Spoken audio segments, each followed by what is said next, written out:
Welcome back to the Let's Pivot podcast, the show for founders, coaches who want growth without the guesswork. We talk about systems that drive predictable growth. Today we're meeting with Karen McVey. And how are you doing today, Karen? Fine, thank you.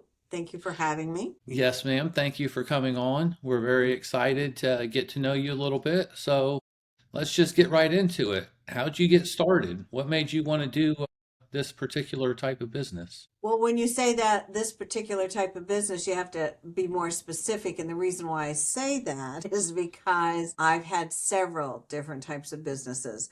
My husband was the last of the draftees in 1972. And so off he went. He was older than I. And when I was in my freshman year of college, he asked me to marry him. And so a year later, we got married. So I've been married for Was 50 that Vietnam or Korea? Vietnam. So we have been married for 52 years and together for 54. So in that, my learning has been a lot of, it's not all been college. So it has been experiences. Now, saying that, as growing up, I never thought my parents and grandparents were the greatest because, of course, they expected things of me and I didn't want that, right? My grandfather owned a hardware store. And when I could count to 50 and he felt confident, which was when I was 4, we used to go to Apollo, Pennsylvania, and there's an octagonal, and an octagonal is 8 sides and has triangle drawers, and it has screws, nuts, bolts. You'll see it in all the old hardware stores, and it Hmm. turns around. So it pivots around, and it has washers and whatever. And I was to string washers up to 50 or put bags of screws or nuts or what's in into little bags of 50. So because at that time it was physical inventory. So I learned at a very young age, from Thanksgiving to Christmas, we kept going to Pennsylvania to help with physical inventory of the hardware store. So, and then in the summers I would go and have to work some of the hardware store. So learning business a lot. When I was a senior, when I was a junior, my grandmother died. So when I was a senior, my grandfather got emphysema and I had to go and do the business side of things. So I had to do a lot of the posting of the business. I had to go and close out the store. I had to go to the banks. I had to go do a lot of the business things, directed, mind you, by my grandfather. And so I'm learning a lot of things, not realizing really what I'm learning at the time, which a lot of us young people don't realize that. So I end up and I later get married.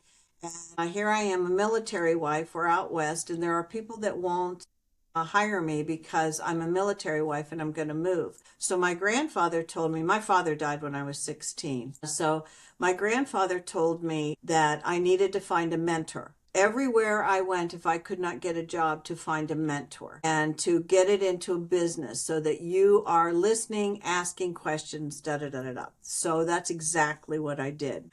Should say to you also, when I was a little girl, we would sit at the table at Christmas, at any holiday, anytime we were at my grandparents.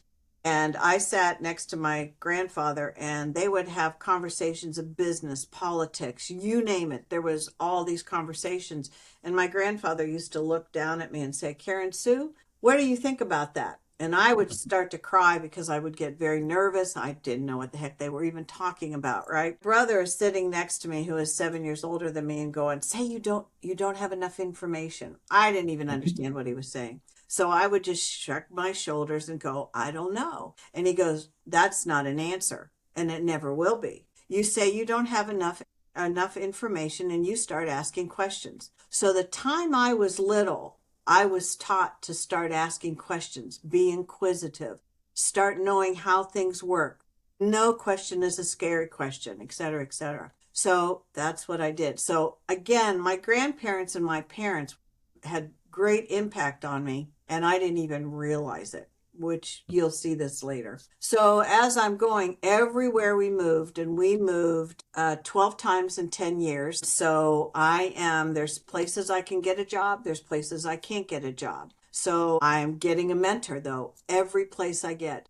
I go. And in our neighborhood, we didn't ever live on base. We always made sure we lived in a community. So I always lived where there might have been an executive or somebody who could have helped me with a mentor. So I did that. Tried all kinds of things too. I loved interior design and I worked some of that. I wanted to be a teacher, so I did substitute teaching in Idaho Falls.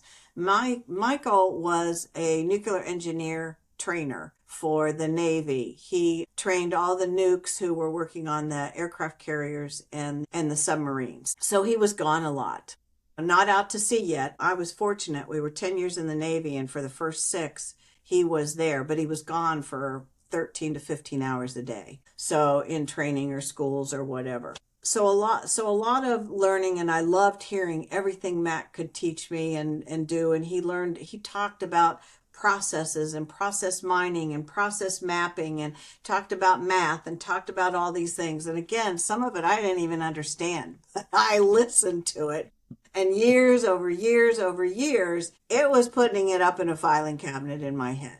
So towards the end of his time in the military, I started working for a company it was Longaberger Baskets, and it was home shows, because I thought, okay, this I can do wherever we're going to move. I can take it with me. If I build the group, which I ended up having 100 volunteers or 100 consultants underneath me at any one time, but I did have them come and go. But any one time there were 100 that I was in charge of. And they're volunteers. They are not, I can't fire them. I had to motivate them. So I had to learn how to motivate someone who wasn't getting paid by me. But how was I going to do that? And training was one of those things.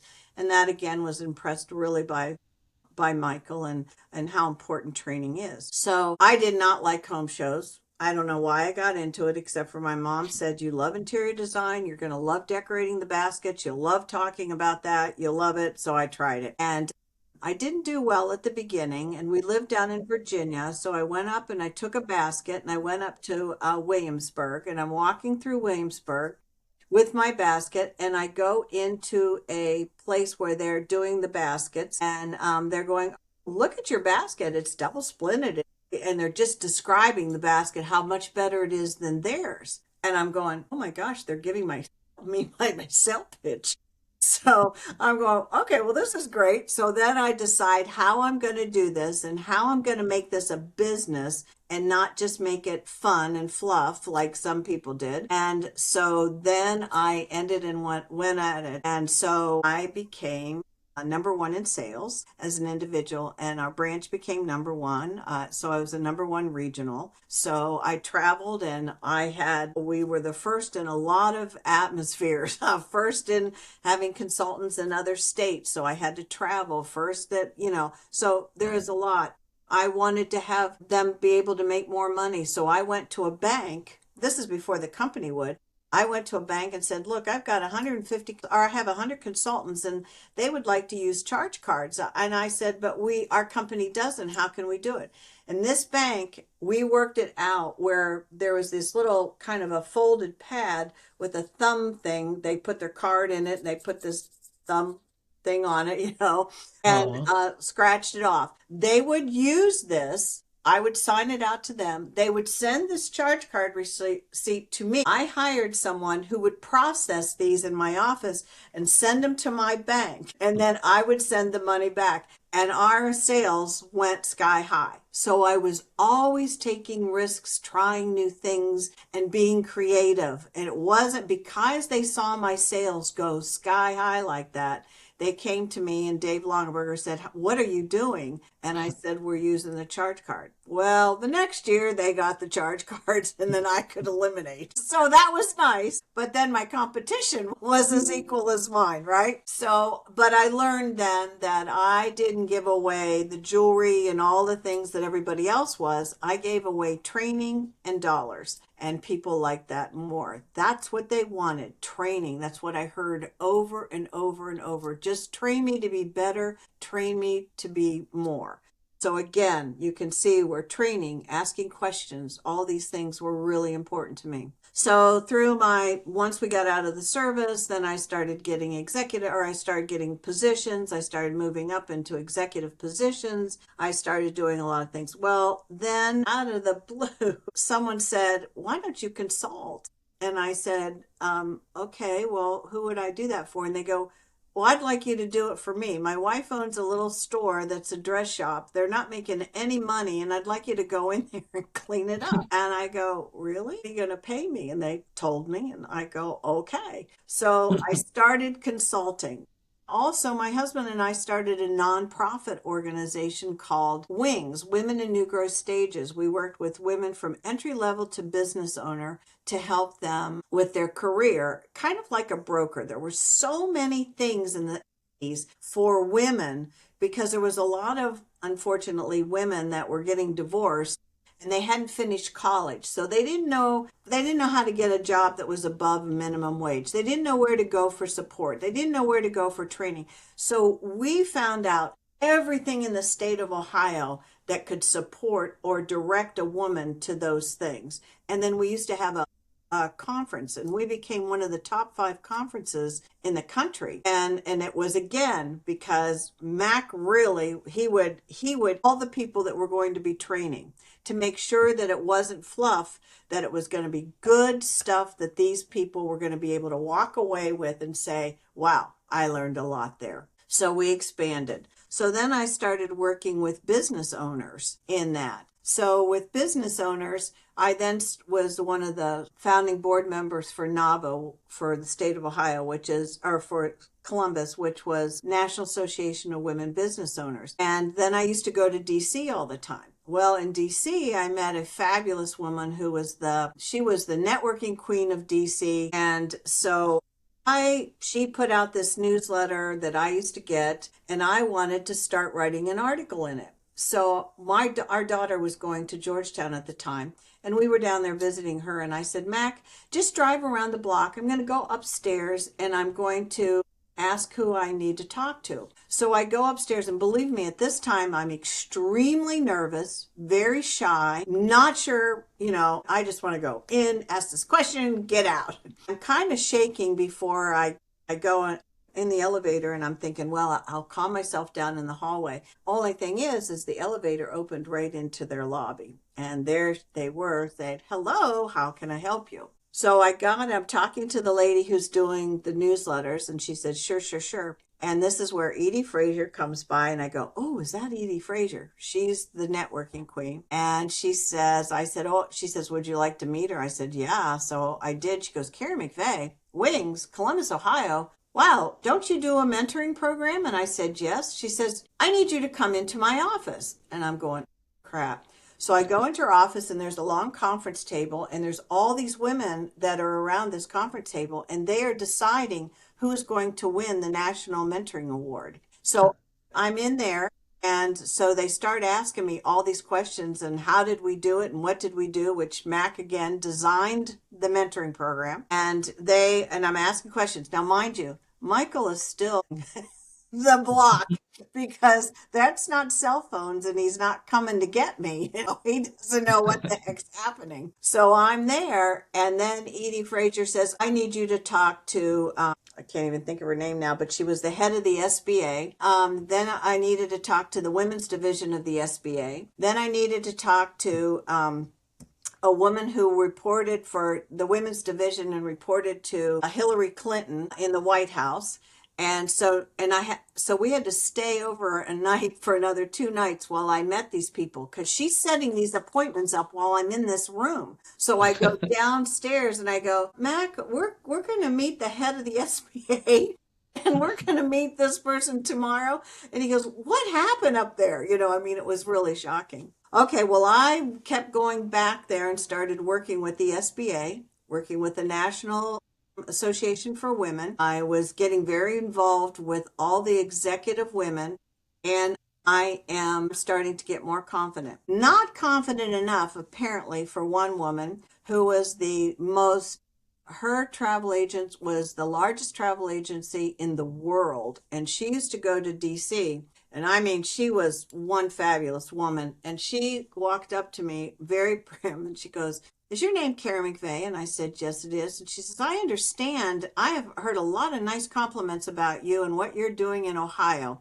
But you don't say a thing here." And I didn't know what to say to that. And I said, "Okay." She says, in Washington, you don't come to Washington unless you have a point, something to say and something to get done. And so I'm going to be watching you and I expect you to get something done." And I'm thinking, what am I supposed to get done? I had no clue. I cried. I drove. I didn't fly. I always drove to Washington. I loved the ride. So I drove home. I cried all the way home. And I got in the house and I said, "I'm never going back to Washington, Mac. I'm not doing that. That lady expects me to do something and I don't know what she wants me to do." And so through her and all these experiences in Washington, which I did for almost 8 years, I became very direct, much more confident, and knowing what I needed to do. And I saw women who were in executive positions that weren't direct, that came into town that weren't, and I so understood what she was talking about. So I knew then that one of my points was that I needed to help women be direct. And that's what I started doing with NAVO here and with Wings. And then my coaching started developing. I was doing it for free, not realizing all the things that I was doing. So along with our consulting, so I was consulting on one area. I started to really consult on sales side, and Mac was consulting then on talent development and business development, which then I started slowly getting into as well. So you can see, and there is so much of this I'm missing out. I'm not telling you. There's a plethora of other experiences and things that are going along with this. But I would have to say that as far as the coaching, that's where a lot of this came. And the directness really started with that lady. Now, mind you, you go to DC and you're starting to meet more direct women. You're starting to meet more directness coming at you. Have a point, say it, don't be afraid. I presented on the Hill in front of all these Congress people. And I thought, oh my gosh, I presented at an economy conference. Oh my gosh, for that.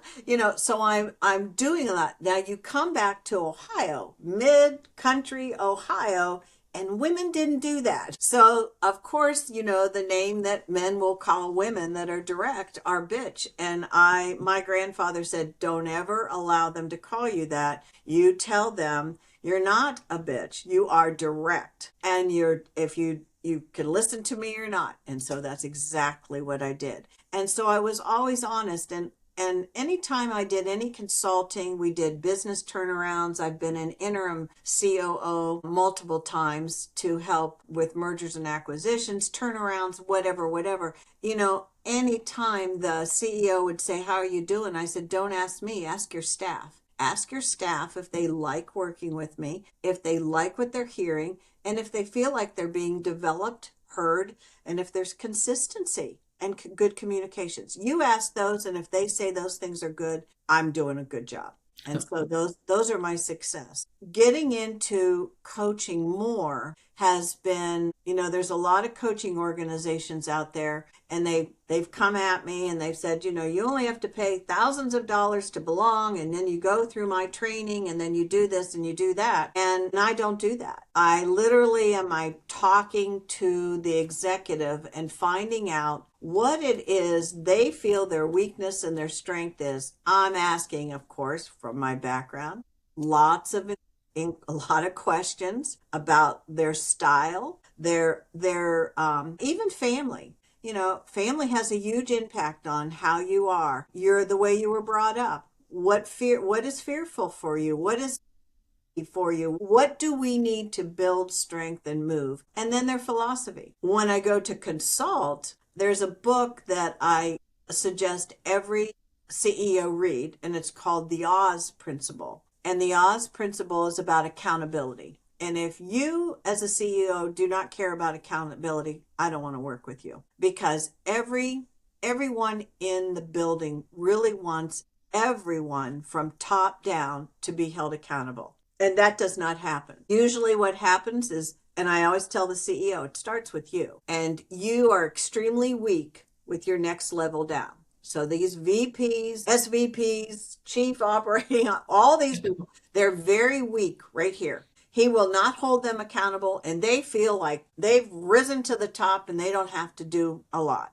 Next level down, so you're talking your directors, and so they're a little harder on them and they start to hold them accountable. Okay, now the accountability then just gets lost from director on down, and that's where they start passing the buck. So when you see a lot of turns or turnover happening in a company on this lower level, you know it starts up in here. And I'm always going right here first. So one of the things that I was an interim COO for a company, it was a financial company, and they had high turnover. Acquisitions was not bringing in the correct people.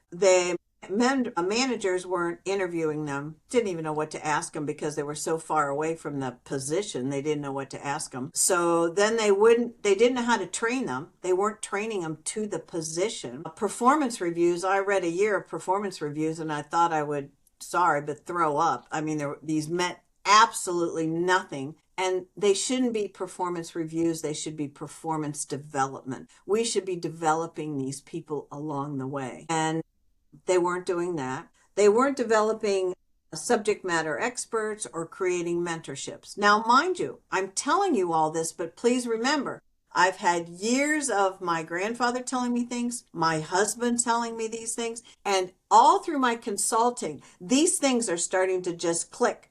I get what he's saying.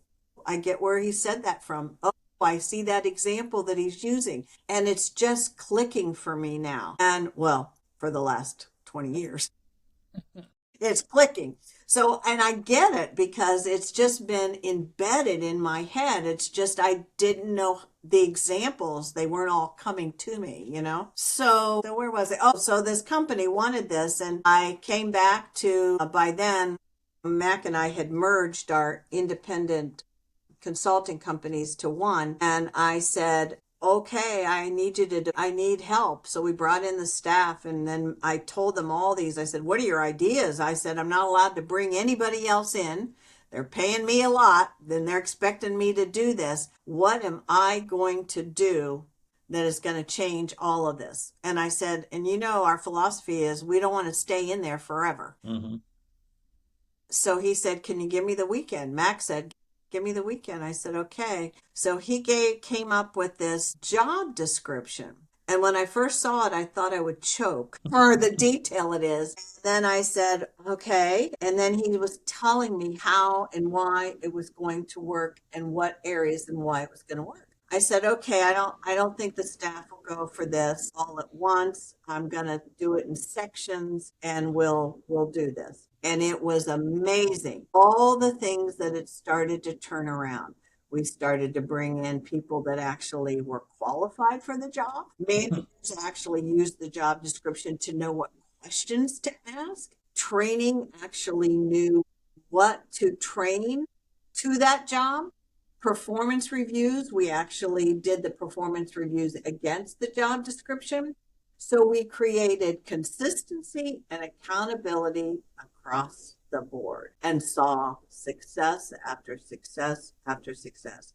Now, is the job descriptions difficult to do? Yeah, they are. There's no doubt. But once you do this, then you have all of this accountability, consistency. Everybody understands their job. Even when I had confrontation, I would get the job description because they signed it. They said they understood it. I had test sheets that they would sign off that, yes, they knew it for whatever responsibility on the job description. I had all of this documentation and we could talk about whatever was bothering them with facts and data, no emotions. Changed everything. It definitely sounds like it would. That sounds like a lot of work also. Well, when Growing you your do it a lot, Chuck, when you do it consistently, I mean, now we have a process. We know what we're asking. We know what we're going to do. You know, we know how to put it in place because we go in there, do it, and then there you go. We teach people how to do it and how to use it. So Okay. it's the first time getting it through the heads, because when they see it, they go, "This is my job description?" Go, "Yeah, this is what you've been doing all along, and you didn't realize this is." But it also created processes, which several companies did not even have processes written down. Is So that now, still common? pardon me? Is that still common? Are there still a lot of companies that Oh, don't yes. actually have processes? There are so many companies today that, one, don't have processes. They don't have real clear defined job descriptions. They don't have, and they, accountability, forget that one. Consistency, it does not run across the board. So processes are, and then we have CEOs that they go to a conference or they go someplace and they come back and they go, "We need to have a division that does da da da da da da da," and they create this whole new mother mess, and it just messes with everybody's line of work and thought process, because they heard something but they really don't know how it works or how it would fit into their business. So they mess up things all the time. So no, they don't have processes, they don't have consistency.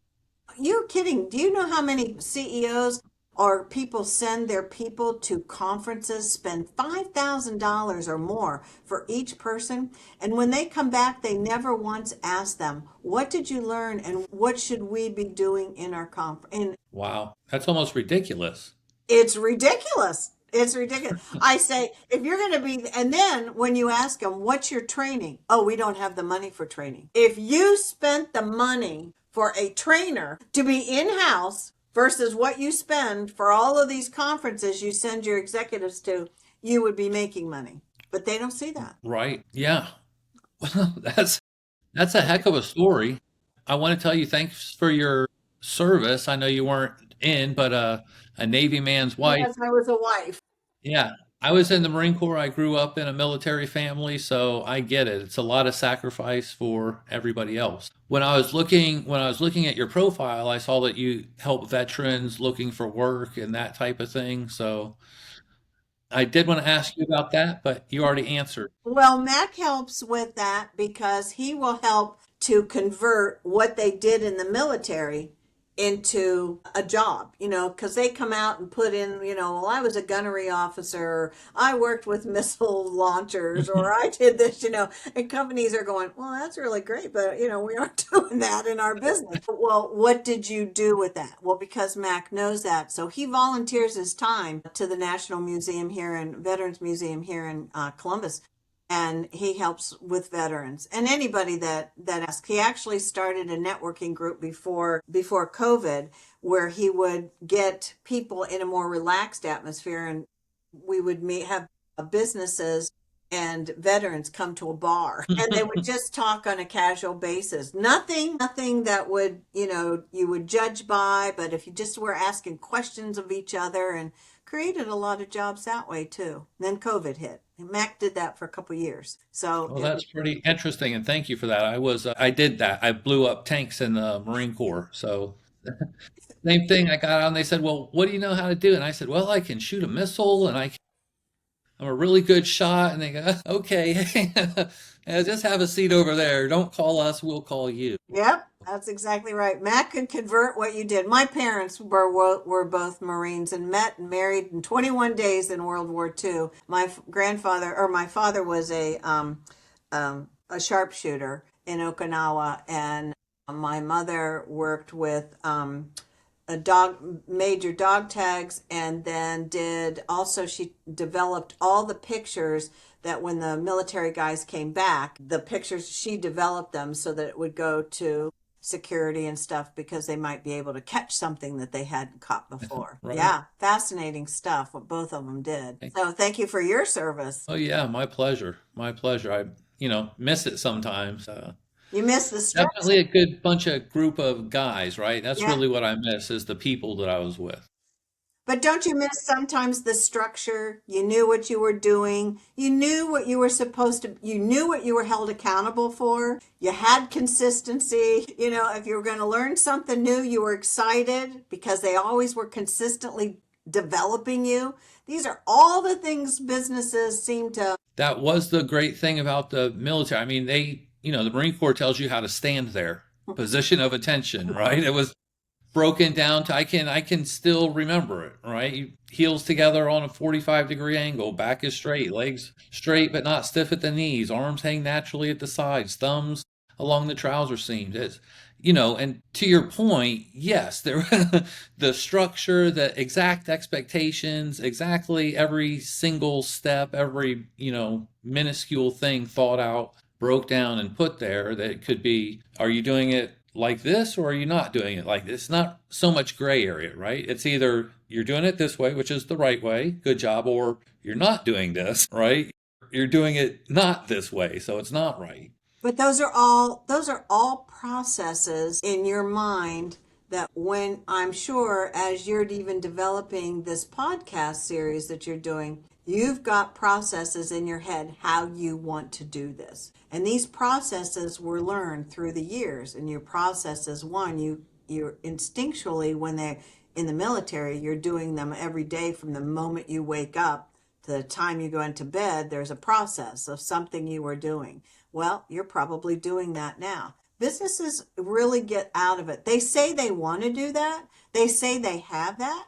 But when you go into a company, there's so much that they don't do, and they're so structured. They're so worried about the bottom line, they forget how they have to get there to get that bottom line. That makes a lot of sense. That makes a lot of sense. So, looking at your journey, I mean, it's been a heck of a journey, and I'm sure you've seen so many changes over the years, things, technology coming out, and just the different changes and all of that. What's the biggest challenge that you think you've had over the years? What's the biggest challenge that you've seen? For me, myself, or for other executives? Well, yes, for you yourself, developing a business, starting a business, developing people, you have to get clients, you have to manage payroll, you have to 100 fires every day that you have to kind of get in front of and Okay, so I can tell you an experience that I had that was it was a big experience. And that's when I was doing wings. It was the first year and things were going fast. All of a sudden, we're not going to have a small little conference we're going to start with. We're going to start with a thousand people we want to get to the conference, and we're going to get into the Columbus Convention Center, and we are going to bring in Gray, who wrote the book Men Are From Mars, Women Are From Venus, and we're going to have good speakers. Now, this is the first time I've ever done anything like this. I have no, so, and then we've created this board. We've created all these people to be around us. We're getting sponsorship, and I don't know how to do a nonprofit, all the sponsorship. I just didn't know all of this, how to do this. Now I did some assumptions, based on the work that I had done or some of the management that I had done. But, also back when I was younger and I was going up in companies, they would teach you how to read finances as you were going up. Well, I kind of skipped over some of that, going right to different things, which I'm going to note to you today. There is so many executives that do not know how to read financials or reports. I also do boards. I restructure board of directors for nonprofits. None of them know how to read a financial, which is amazing to me. So there was all these things I didn't know. So that first conference, I didn't do well on several things, and I got us into a bit of a hole. And so I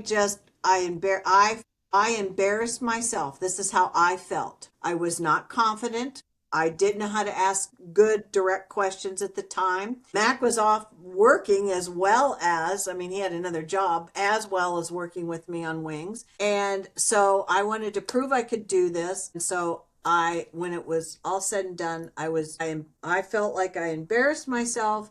I did a terrible job. My confidence went down the toilet. I cried.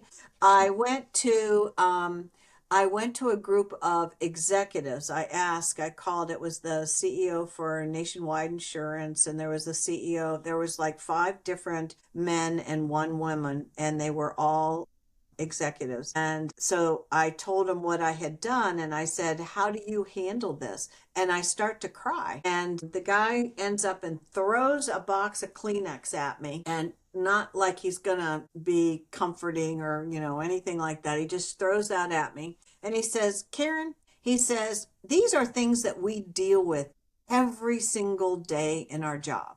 Some days we're not making money, and other days we're making plenty. Now, how are we going to figure this out?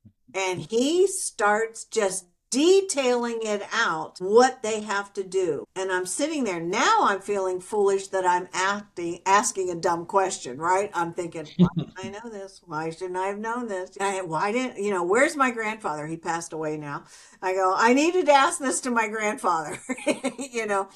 And so I was like, oh my gosh, I can't even believe this. So I think it was a turning point then that you are going to go up and down. You can't lose confidence over it. That when it's a negative, you use it as a training. You use it as a positive. You go, okay, well, I don't want to do that again. Oh, okay, well, every time something like that, I feel the hairs on the back of my neck go up, and it's like, oh, we got to find more detail about this before I accept this or approve this. These are the things I want to do. And you really want your staff from a very young age to start, a young entry level to start understanding the finances. Meaning, like, even in the branches, I'll use the branches of the bank. At one point, we had an amount that we wanted them to bring in. And Hmm. so then how do you do that? You divide it down by the day. You divide it down by the lending officer, or the this or the that, and you make a game out of it, and you whatever. Now that's the sales side of me, because I was in sales for years. And so I loved all that. So you made a game out of that. So I'll give you a funny story, that while I was the CEO at this financial institution, I'm saying, okay, here's the things that we need to do. We need to promote this. I'm going to marketing, and I'm saying, hey, let's change this around. Let's sex it up with different colors and different animation or whatever. So I'm saying, let's do something with it. And so the new recruits would come in and go, Karen, why do you keep pushing us to sell this stuff? I go, why do I push you to sell this stuff? Don't you want paid? Well, yes. Well, you're always talking about how you would like to have an increase in sales or an increase in pay. Yes. Well, how do you think we make our money? From the feds. And I said, what do you mean from the feds? Well, you're a financial institution. You ask and get the money from the feds. Well, the Treasury Department makes the money. The feds control the loans and the interest. We have to, and we make money off of da da da da. And I go through the whole series of all the things we make money off of. And I said, and that's how we become that's how we become a bank. I said, I said, one year they projected wrong, and they did the first quarter and a half, the first quarter and into the second, they were selling so many car loans that the amount of money that we had set aside for them to do these car loans, we used up. So we had to go and tell them to stop selling the loans until we bought money. And we had to go buy money at an interest rate. So now that interest rate had to go up. And they were like, what? What? And that immediately told me, we need to explain how this company makes money. And then any other company from that point on, I went to training, and I said, in training, do you tell this company do you tell these people how we make money? That their customer service, the way they talk to each other, the way the talk in the community is about this company, about, and I go into the detail, how every department is so important to what people think of us in order for us to make money. And they were Okay. stunned. I like that. I like that. I don't want to take up too much more of your time, but I do want to know, what are your goals for 2026? Where do you see yourself going from here? Chuck, that's a really good question. Mac and I we were thinking of downsizing just around 2019, and I was starting to downsize the business, and COVID hit. And so here we are, we're forced to be inside. And so we're cleaning up the house and the closets and all this stuff. And one day my husband comes into a room and he says, F this. I want to go back to work. We are bringing the business. And I looked at him and I said, if we're going to bring the business back, we got to get another partner. And I said, he needs to be younger. And because we'll keep getting older, but if we're going to do this. And I'd already outsourced some of our staff, or we had decided we were going to subcontract them into anything else we were going to do for the next couple of years. So when we got a partner, then we have to start restructuring all over. Well, our staff said, no, we want you to still subcontract us. And I went, okay, that's great. I don't have to pay for a lot of things. So that helps us in the growth. So I still know who's good at doing what. They may tell me now, I don't want to work on these months because these are the times I'm with my kids, or we're going on a vacation here or there. And so, I need to communicate better or work with them. So what my partner is he got us into supply chain. Okay. Which a lot of people would know supply chain through 2019 and the toilet paper issue, right? So Uh-huh. they didn't know about supply chain. They didn't understand. They just thought it was putting boxes. They didn't understand from how it gets from product to the people and everything that's in between. You as military would know exactly when you're going from this port to this port, all the logistics that goes with that. Well, I knew nothing about it, and I knew about nonprofits. So our partner was in this large nonprofit, CSCMP, which is Supply Chain Management Professionals, and they wanted to help them to work their nonprofit. Well, next thing I know, I'm on the board. And so I go, if I'm going to be on the board, I really need to understand this. So a company called FST, I asked them, I said, would you walk me through everything? Because the CEO or the president of FST at the time, well, he's still president, was my co-chair for membership and fundraising. And I got to know him. So, wow. I learned a wealth of information. So we got into the supply chain track, and then Max started, that's my husband, he started an ISP, which is an industry sector partnership for manufacturing years ago. And so he said, well, we need to start that for a supply chain. So we just started that, called OSCAN, Ohio Supply Chain Academic Network, because we're trying to spread the word to kids of all the robotics and the technology that is in warehousing and supply chain, and how the trucks, the big semis, are now going to be driverless trucks, and all the things that are out there that's happening. And we're sitting right here in a mecca of distribution in central Ohio. So we're very involved in that span. So we're growing, and we're still doing talent development. We're working with some of the schools to help companies understand that when kids go to their company, what do you do? Don't just have them doing envelopes. Teach them what your company does. And so we helped set that up. And so then we did a whole program. Well, designed a whole program for students on what self-directed or what questions to ask or whatever. And then he did a whole program for teachers. So Mac really does all the product development, and I'll do a lot of the execution and the sales of it. So does Josh. He'll do a lot of that. Now, we also just started with a company that we do process mining and process mapping, and they have a software now.